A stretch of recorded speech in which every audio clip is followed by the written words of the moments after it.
from mountains past the horizon.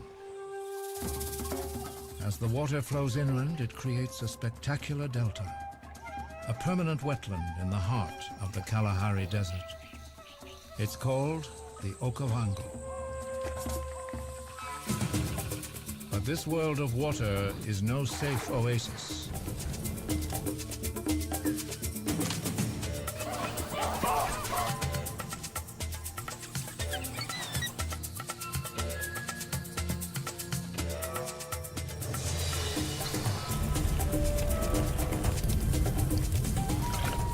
Outside these rivers of water burn rivers of fire, and the Kalahari hangs in the balance between desert and flood.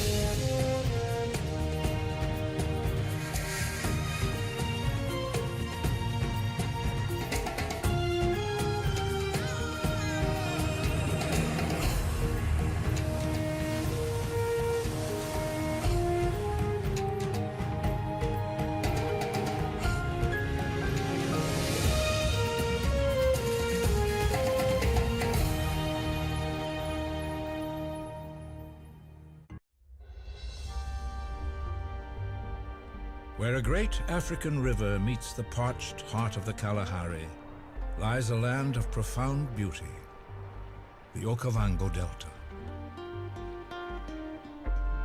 Each year, the Okavango's waters flow across thousands of square miles of sand, giving birth to a flooded desert.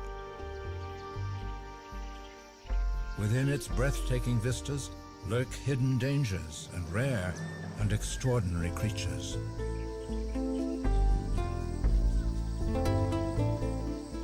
The delta's skies ring with the cry of eagles, and its waters teem with life.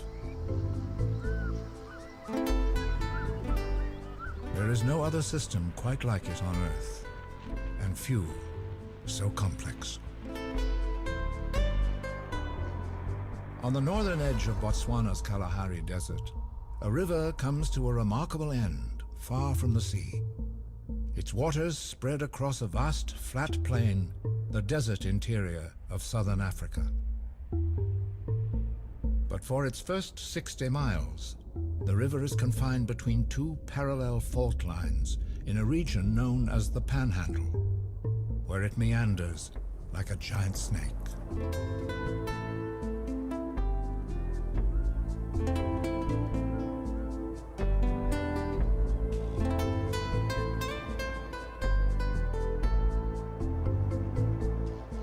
Besides an endless supply of water, the Okavango brings with it large amounts of silt, sand, and dissolved nutrients. Together they produce a 5 million acre paradise in the middle of a dry world.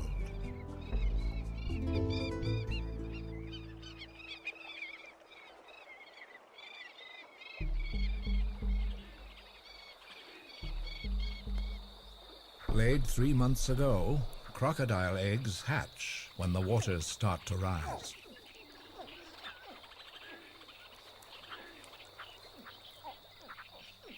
Within weeks, the youngsters will disperse in every direction.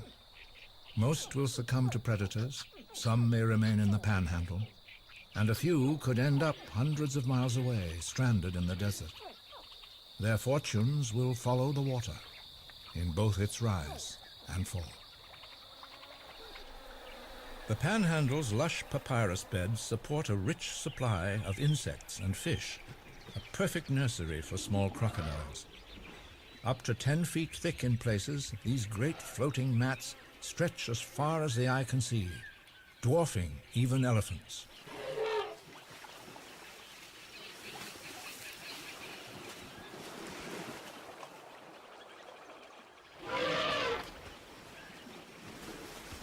As they forage, the elephants tear loose pieces of papyrus, launching a stowaway into the river.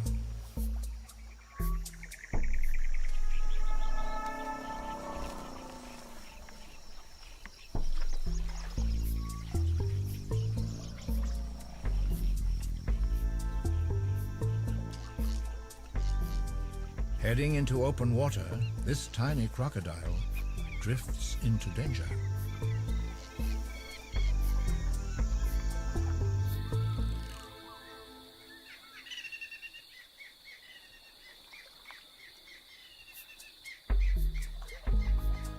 Crocodiles rely on camouflage, instinct, and experience for survival.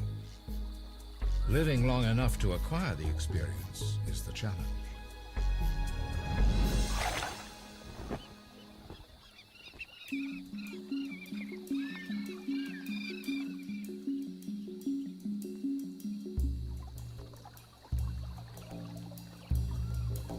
The fish eagle can spot prey from thousands of feet in the air, but young crocodiles have excellent vision too.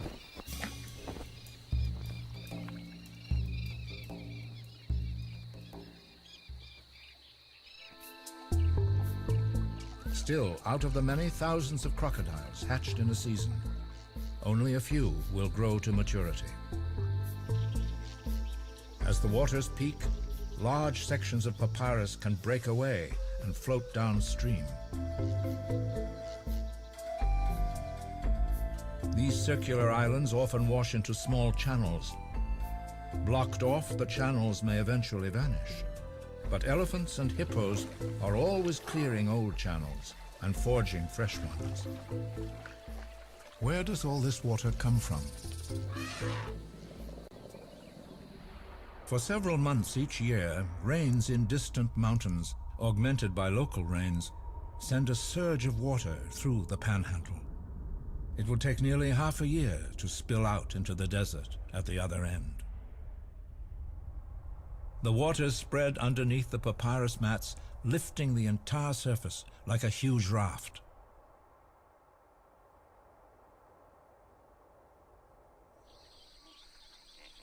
Though it looks solid, the papyrus is not firmly anchored to the ground.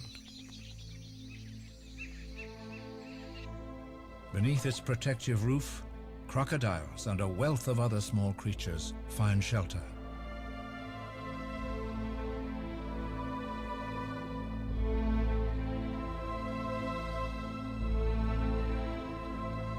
The panhandle acts as a giant filter for the Okavango. Countless tiny papyrus roots comb the waters, extracting nutrients. After flowing through many miles of roots, the waters emerge crystal clear.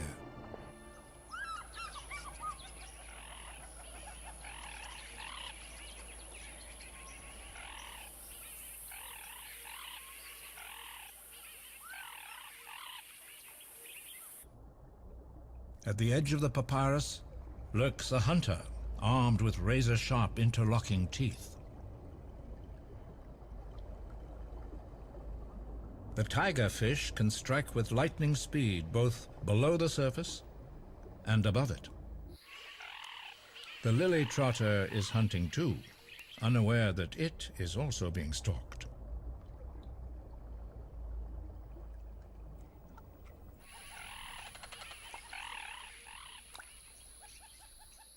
But most predators here are also prey.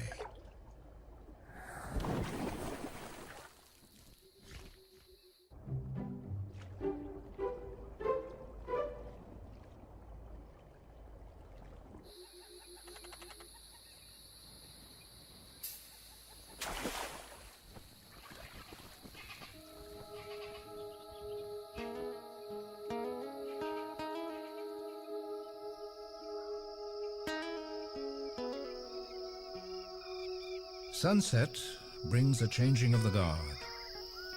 Eagles roost just as the fishing owls sound their booming calls.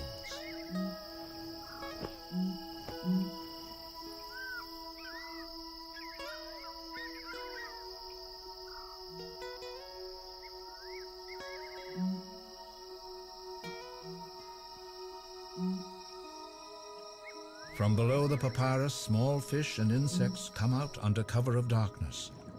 They are the staple diet of little crocodiles.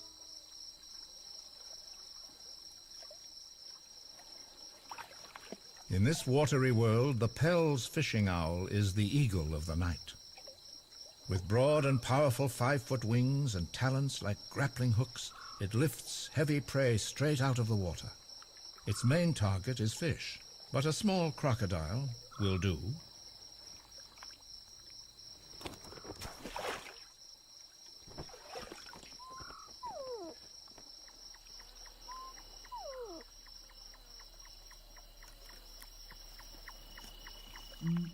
This juvenile owl still has a lot to learn. With its large, sensitive eyes, it must judge the refraction of the water's surface and catch a moving fish in the dark.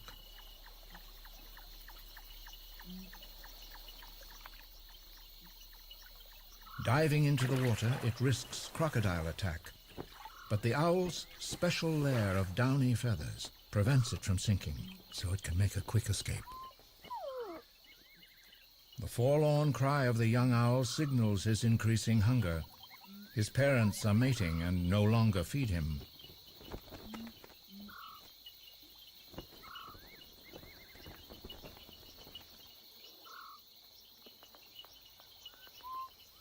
Suddenly, he's on his own.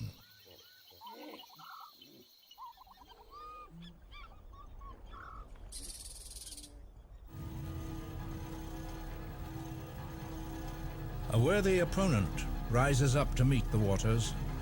Fire sweeps across the panhandle as if an epic battle is being waged between the water and the flames.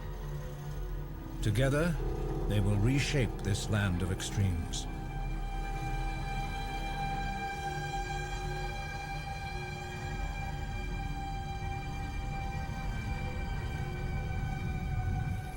Oils in the lush green papyrus flare up, igniting the straw-like stalks.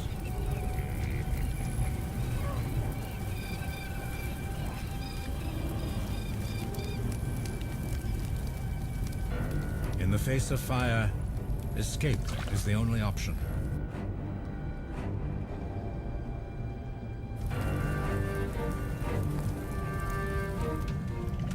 Even creatures like the puff adder that normally shy away from water must plunge in or perish.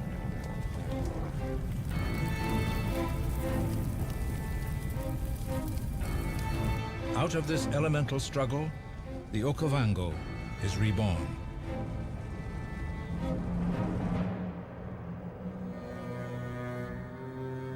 In dry periods, fires often burn all the way through the papyrus to the layer of peat lying on the delta's floor. There it can smolder for months or even years until it finally reaches the sand. In this way, old choked channels may be reopened as advancing waters find new paths and directions. The waters too sculpt the delta, redistributing sand and cutting through existing islands.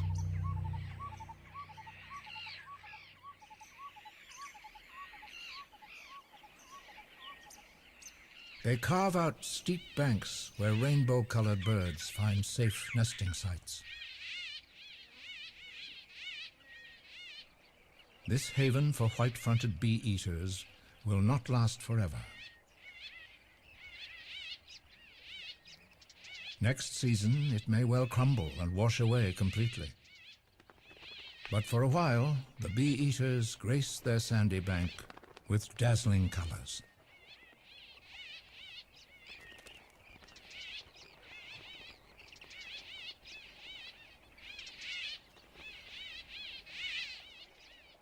Outside the bank's holes, danger is never far away.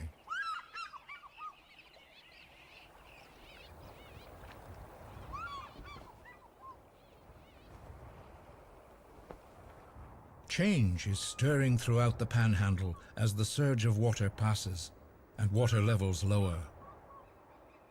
While most fish breed in the dense underwater plants during high water, certain kinds of cichlid lay their eggs in open, shallow water.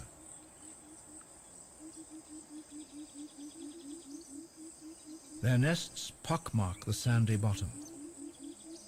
Adults excavate bowl-shaped depressions for brooding their young.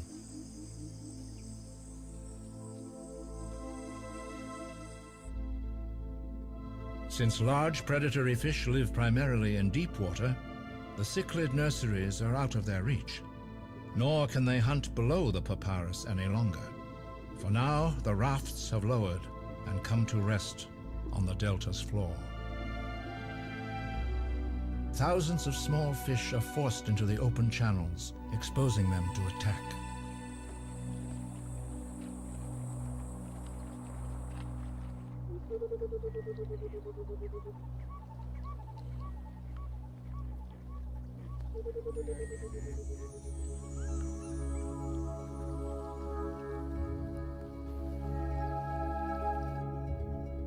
The sudden availability of fish coincides with the mating season of the fish eagle.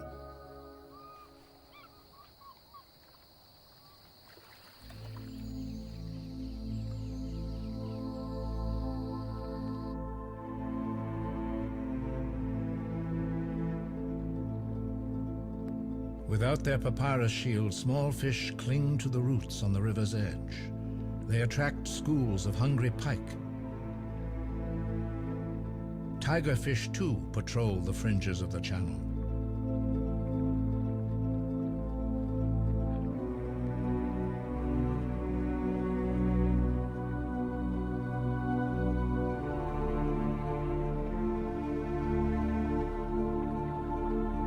Above them all, the fish eagle hunts the hunters.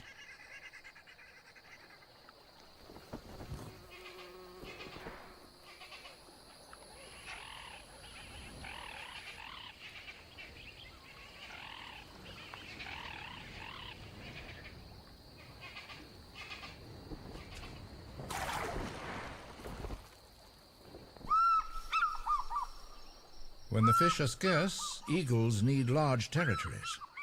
But the profusion of fish in this channel has brought many pairs too close for comfort.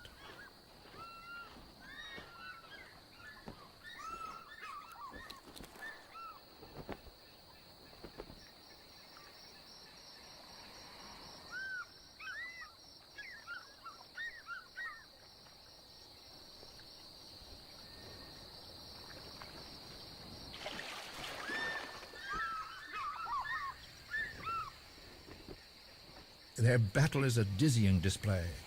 By locking talons, fish eagles avoid seriously injuring each other. But landing in the water presents a very real danger from crocodiles.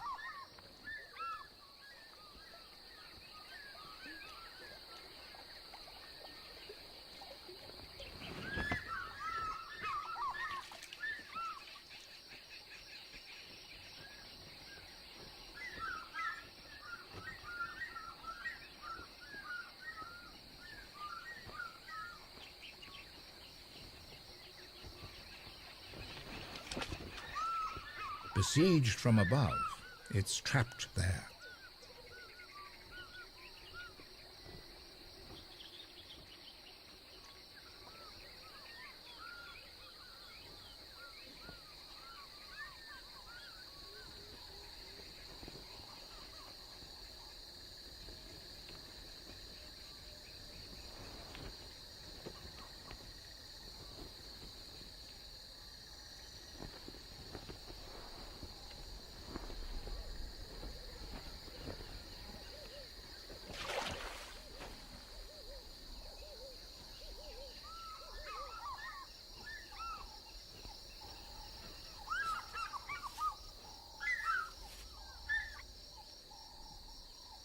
Calm returns to the channel once more.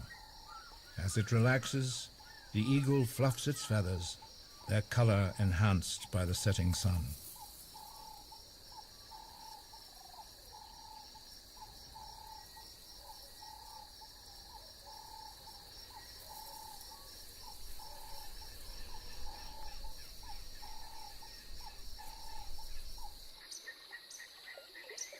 Lily-covered backwaters provide good cover for the young crocodiles.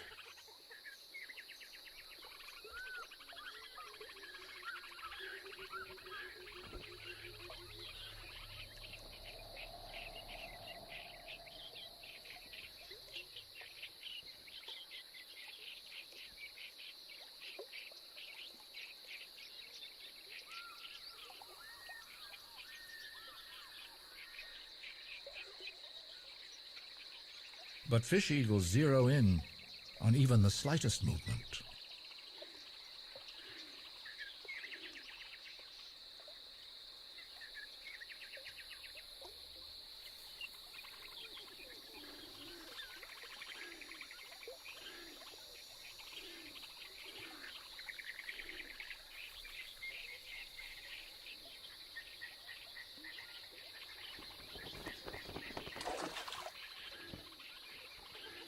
A lucky escape and a valuable learning experience.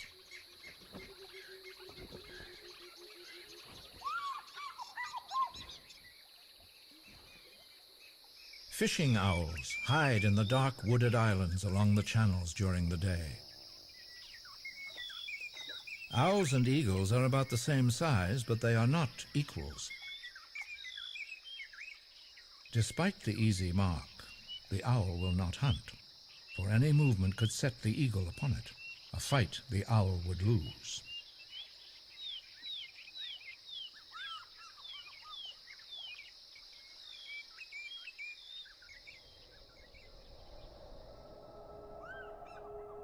For the next few months, the filtered waters from the Panhandle fan out into the heart of the delta. This permanent wetland is always lush and green.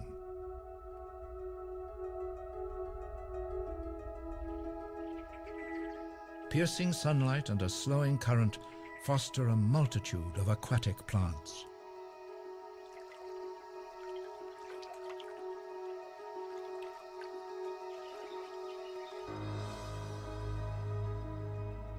Though still containing some dissolved minerals, these waters, once opaque, are now as clear as glass.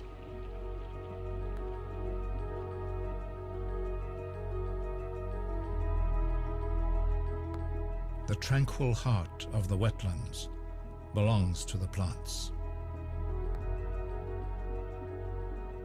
But it is below the greenery that another key to this astonishing system is discovered. The plants sit above a dense layer of peat. Up to 6 feet thick in places, it holds water like an immense sponge and retards its flow.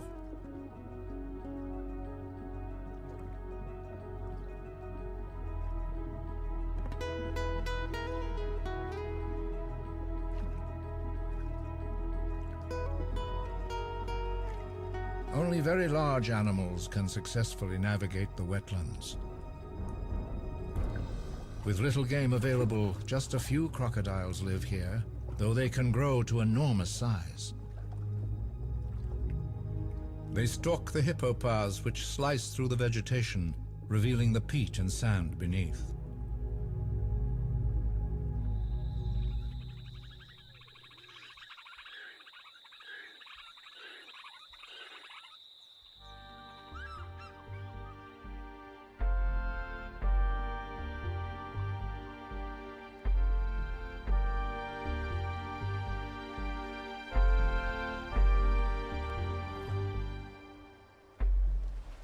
Elephants and hippos move easily through the maze of channels and dense plants as they search for food.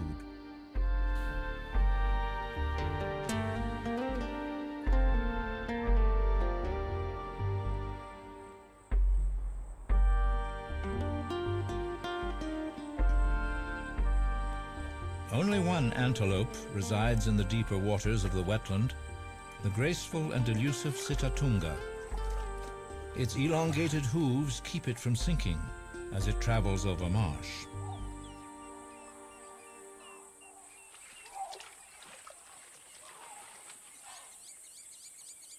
It's a prime target for big crocodiles.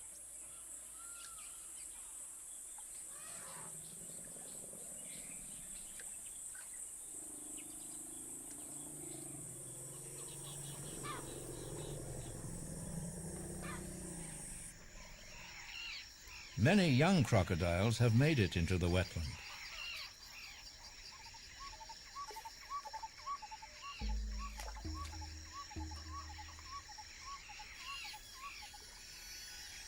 Now double in size, they are no longer quite as vulnerable, at least to attacks by a saddle-bill stork.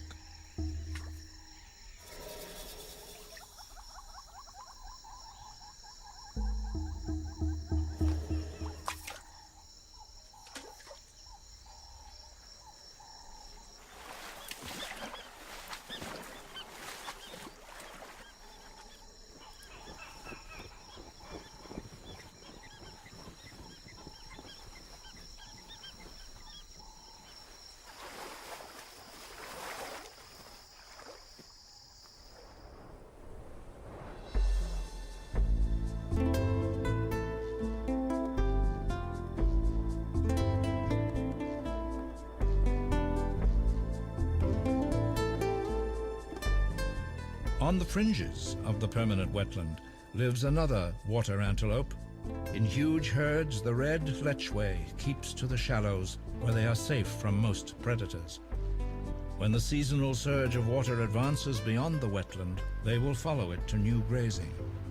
But even as the Okavango rises, water is being lost. Exposed to the intense African sun and dry desert air, water evaporates so fast that this area should be a vast salt marsh. But here, trees suck up water faster than it evaporates, causing salts to concentrate under islands. The water is left fresh and pure, but the white salt islands are completely barren.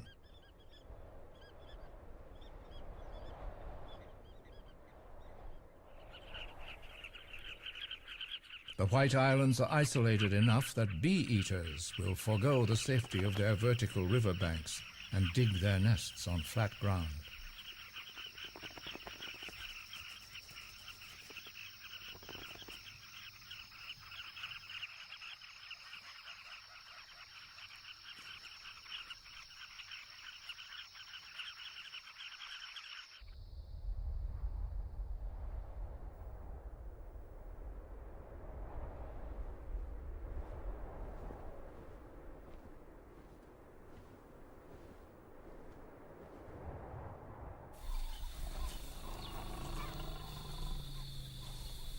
As the dry season takes hold in the Kalahari, elephants invade the wetland, seeking one of their favorite foods, the ripe fruit of the ivory palm.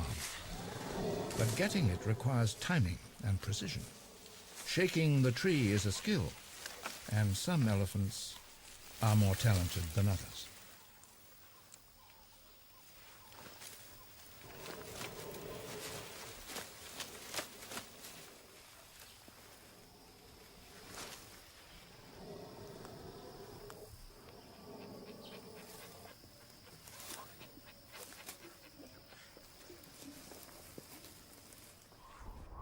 Over the past 6 months, the surge of water has filtered through the panhandle and been held back by the permanent wetland. Now it seeps out into the dry floodplain. A thin sheet of clean, clear water spills onto the grasslands and surrounds the wooded islands.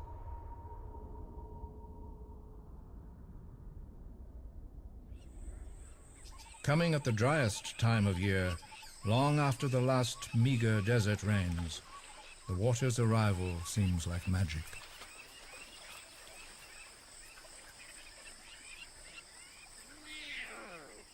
Lions are symbols of big game country. Within their territories, the lions now track the new water's flow, anticipating the coming of the great herds, for they know that where water flows, buffalo are soon to follow.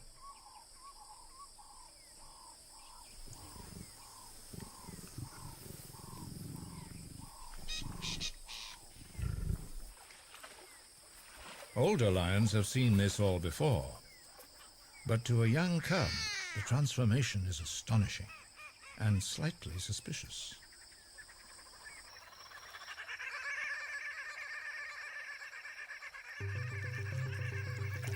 Along with the waters come a host of new visitors to the grassland. A climbing perch can breathe air to escape the water and crawl to safety using special gill covers, a distinct advantage in a land that is alternately wet and dry.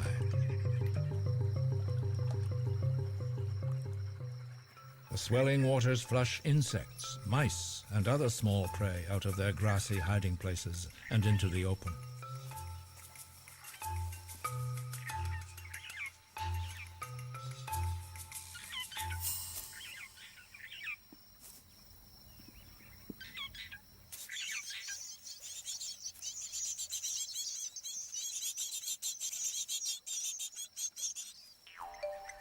These shallows, rich in prey, make good hunting for a young crocodile.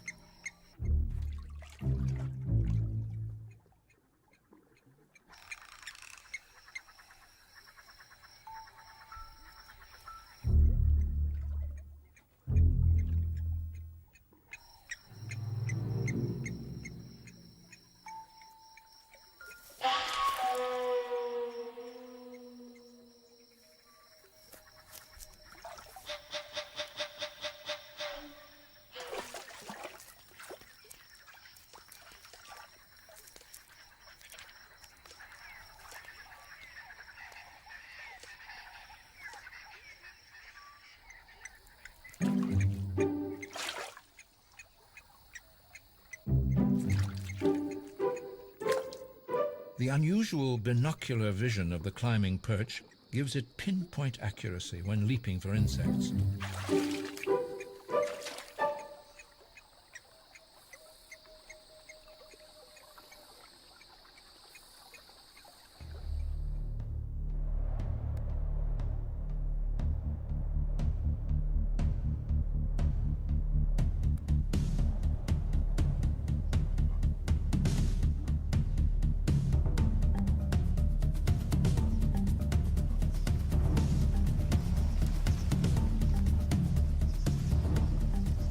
As the waters advance, the buffalo herds hasten across the parched plains to meet the filling pools. For months they have been confined to the sparse grazing on the edges of the permanent wetland. Finally, they can wander the entire floodplain, cropping the fresh green shoots that spring up along the water's path.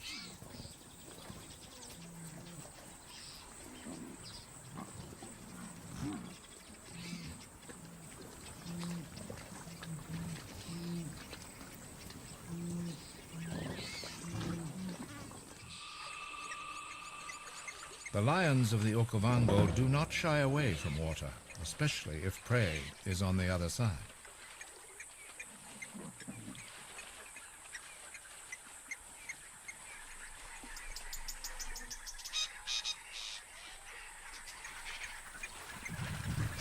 Playful but alert, they watch the buffalo closely for signs of weakness.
Wherever water goes, so go the crocodiles.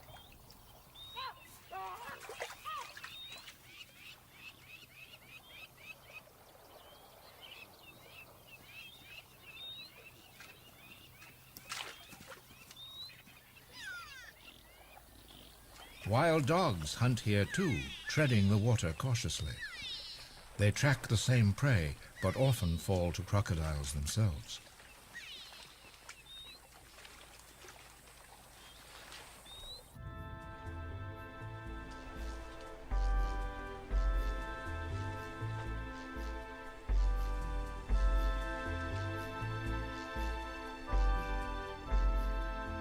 After several weeks, the waters inundate thousands of square miles of floodplain. To travel anywhere, the animals must cross water. Higher grounds become islands in the shallows.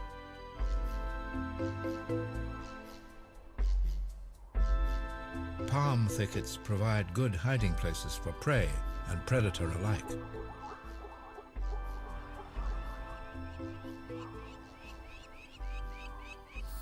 Later, this lioness may conceal her cubs in it, but at the moment she's caught the scent of something interesting.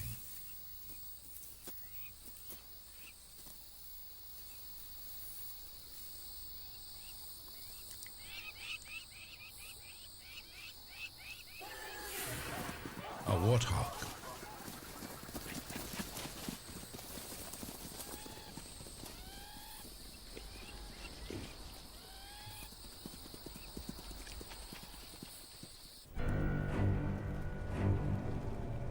As if to mark an end to paradise, the dry season has brought fire to this land of water. Flames lay waste the floodplain. Exposed brittle grass goes up like tinder.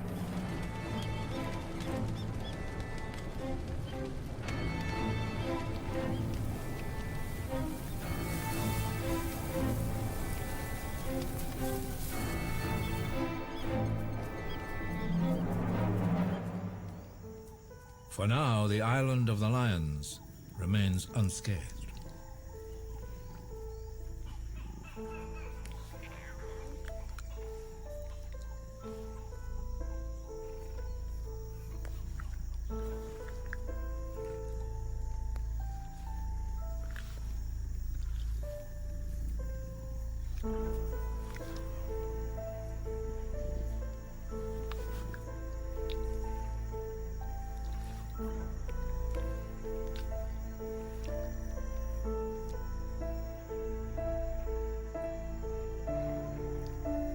The lioness and her cubs seem unaware of the peril encircling them. A strong wind and a live spark are all that stand between them and disaster.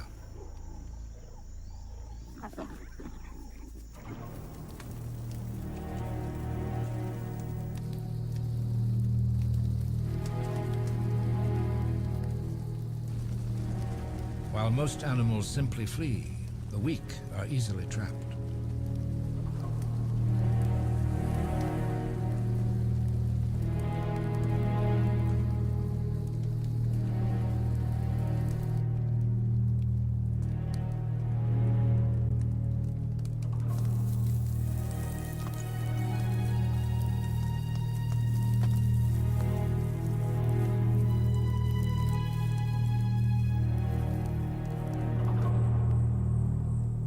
Fire can work to a lion's advantage. The lioness leaves for the hunt. The cubs know to stay near the thicket till her return.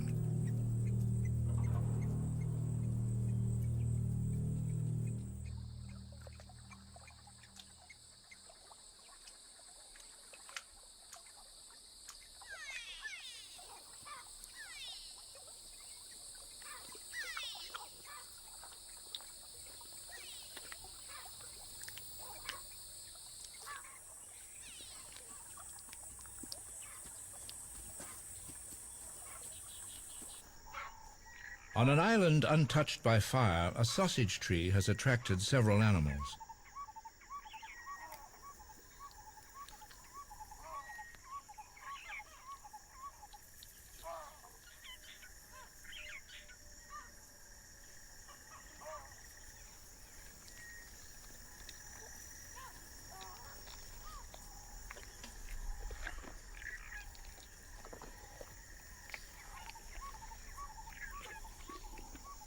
These sausages, a prized fruit, are as tough as gourds.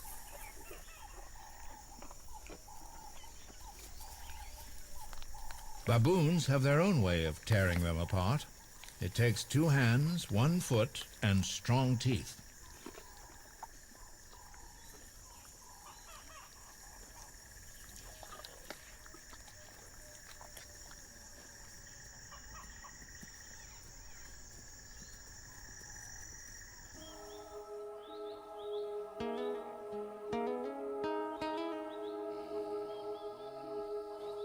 With the water rapidly disappearing, there are few pools left deep enough for hippos.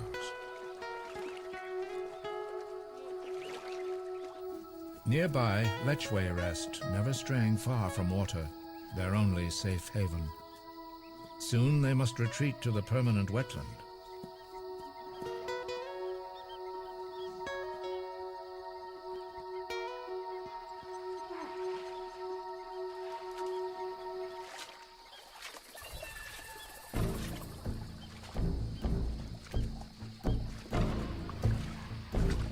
Predators, too, haunt these waters.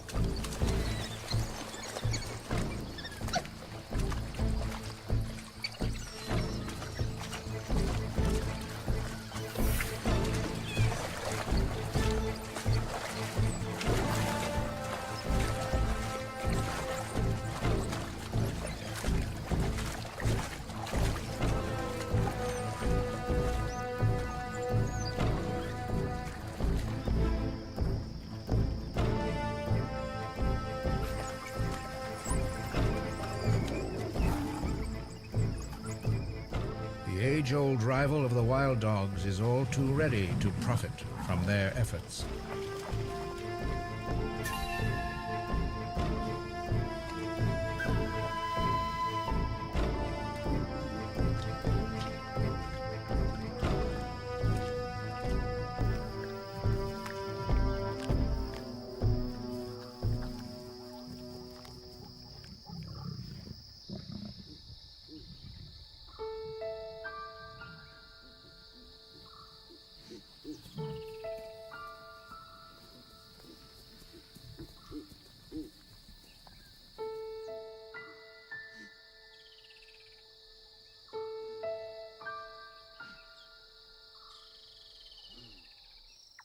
In warmer temperatures, many birds nest, and snakes come out of hiding. Nightjars lay their eggs directly on the ground, putting them well within reach of the aptly named egg-eater.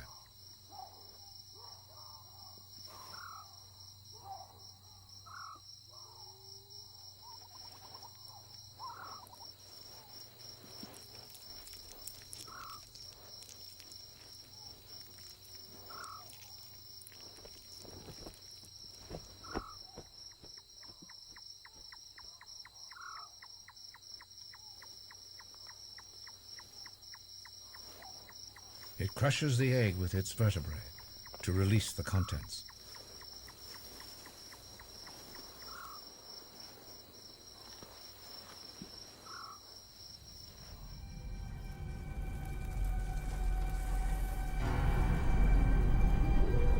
Who would believe that so recently this was an Eden?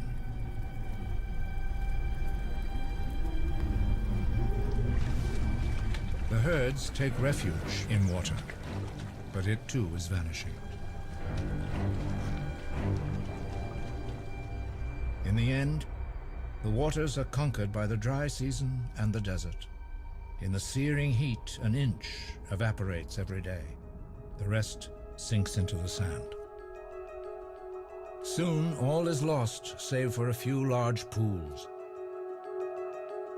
But in the water's wake, succulent grass springs up, drawing enormous herds to feed.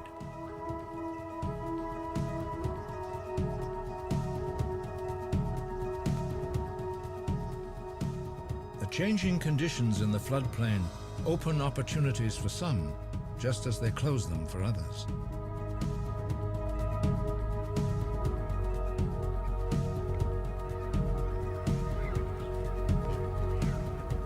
Vanishing pools are a catastrophe for fish, but a blessing to birds. From far and wide they come to harvest the annual bounty of stranded fish. Even fish eagles leave their territories to take part.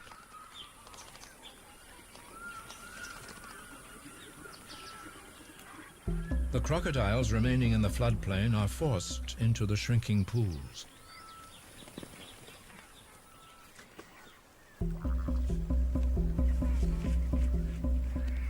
Those that were once prey now turn predator.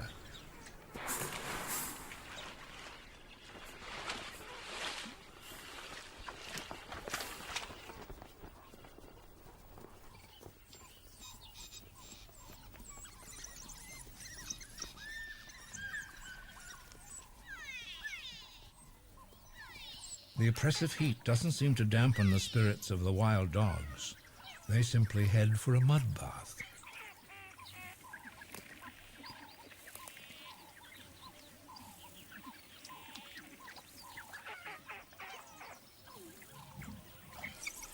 Here's a curiosity unfamiliar to the dogs. Terrapins usually stay out of sight, deep in their pools.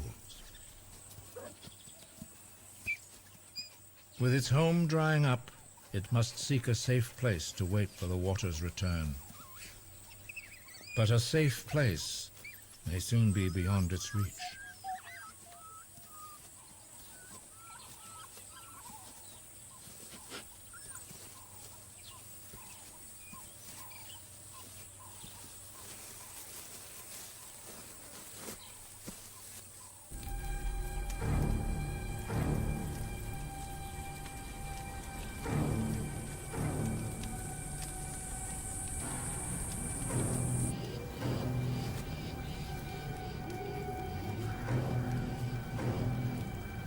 Displaced from its pool, a crocodile desperately looks for shelter.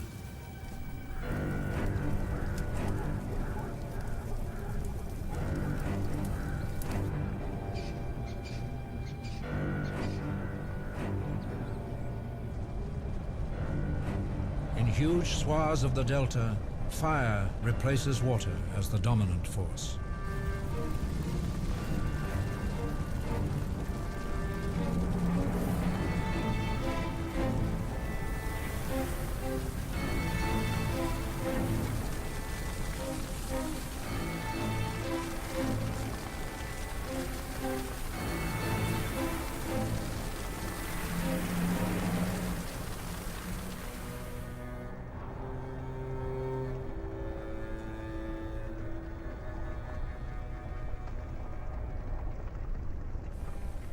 A lioness tries in vain to reach her cubs, but their hiding place has gone up in flames.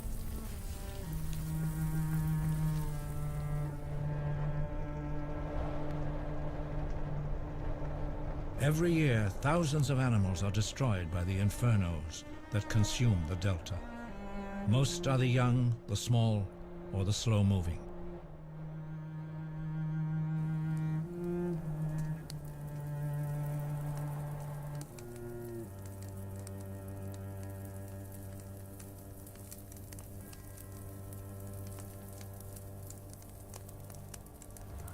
Sorrow for some is fortune for others.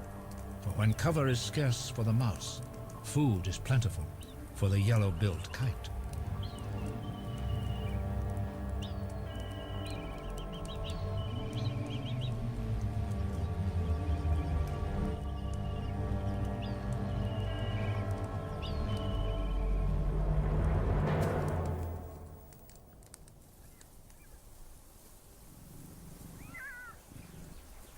Softly, the lioness calls for her cubs, while the jackal sounds an alarm.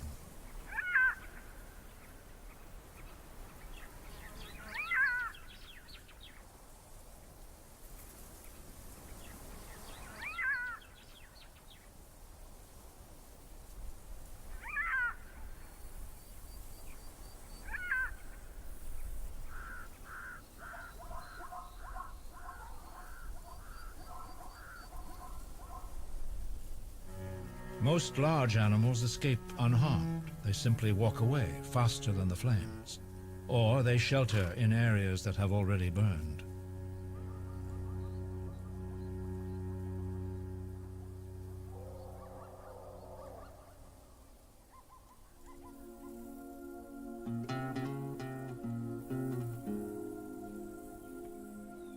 Then, out of the cinders, a small symbol of hope emerges.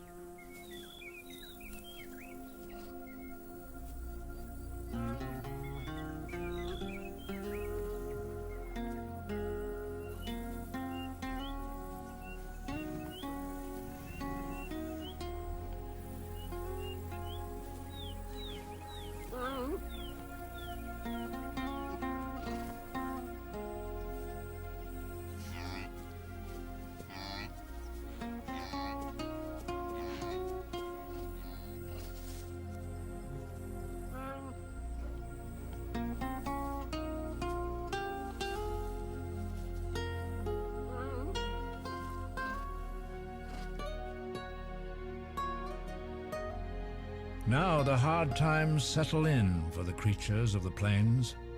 Trekking across miles of singed earth, the herds seek out waterholes scattered through the grasslands.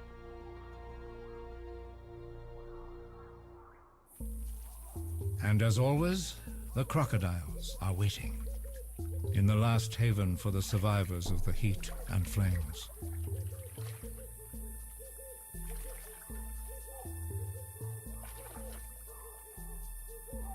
But even as these pools recede, the next surge of water is on its way. Months from now, new waters will arrive to transform this changed wasteland. For here, where the Okavango's waters meet the Kalahari Desert, the delta is constantly recreated. Fire and water ravage and renew, advance and retreat.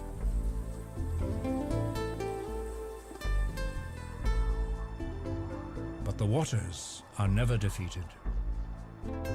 Far away, rains are falling in the highlands, and in time, they will spill out into the Kalahari and flood the desert once more.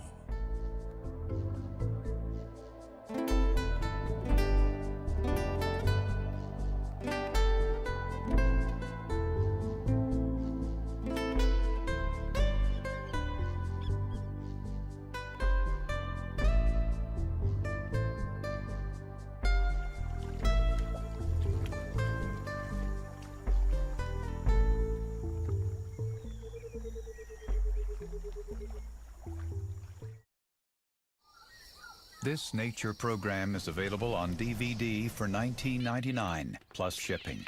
To order, call 1-800-336-1917.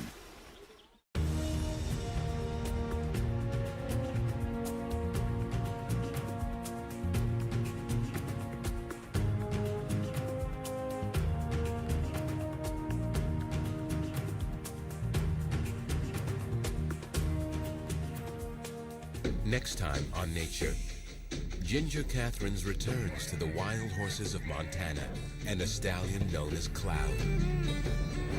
In these unpredictable mountains, Cloud must now raise a family of his own.